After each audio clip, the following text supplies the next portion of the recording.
સુરતના ઉમરા વિસ્તારમાં વહેલી સવારે મોર્નિંગ વોકમાં નીકળેલ સિનિયર સિટીઝન ડોક્ટરના મોબાઈલ ફોનની ચીલ ઝડપ કરી નાસ્તા ફરતા આરોપીઓની ડિંડોલી પોલીસે ધરપકડ કરી વધુ તપાસ હાથ ધરી છે.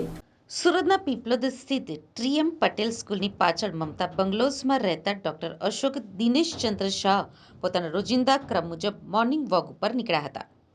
વોકિંગ દરમિયાન તેઓ પોતાના દર્દી સાથે મોબાઈલ ફોન ઉપર વાત કરતા કરતા આનંદધામ વૃદ્ધાશ્રમ સામેના રોડ ઉપરથી પસાર થઈ રહ્યા હતા.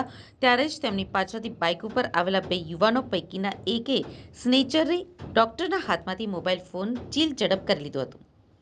આ બનાવ અંગે ડોક્ટર અશોક શાહે ઉમરા પોલીસ મથકમાં ફરિયાદ નોંધાવી હતી.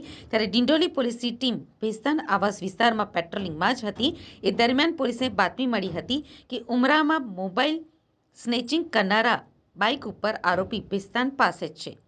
જેથી પોલીસે આરોપી ઇમરાન ઉર્ફે 56 શાહિદ શેખની ધરપકડ કરી હતી. આરોપી ચોરી કરેલ મોબાઈલ ફોન વેચવા ભેસ્તાન આવાસમાં આવ્યો હતો. આરોપીની પૂછપરછમાં સામે આવ્યું હતું કે આજથી એકાદ માસ પહેલા વહેલી સવારે ભેસ્તાન આવાસમાં જ રહેતા તેના મિત્ર ફૈઝાન ઉર્ફે બોબડા સાથે તેની બાઇક ઉપર ઉમરા વિસ્તારમાં મોબાઈલ સ્નેચિંગ કરવા માટે ગયા હતા. ફૈઝાન બાઇક ચલાવતો હતો તથા હું તેની પાછળ બેઠેલો હતો. તે દરમિયાન એસડી જૈન સ્કૂલ પાસે મોટી ઉંમરના એક ભાઈ ફોન ઉપર વાતો કરતા ચાલતા જતા હતા. ત્યારે મેં તેમના હાથમાંથી મોબાઈલ ફોન ચાલુ બાઇકે આંચકી લીધેલ અને અમે બંને ભેસ્તાન આવાસ જતા રહેલા હતા.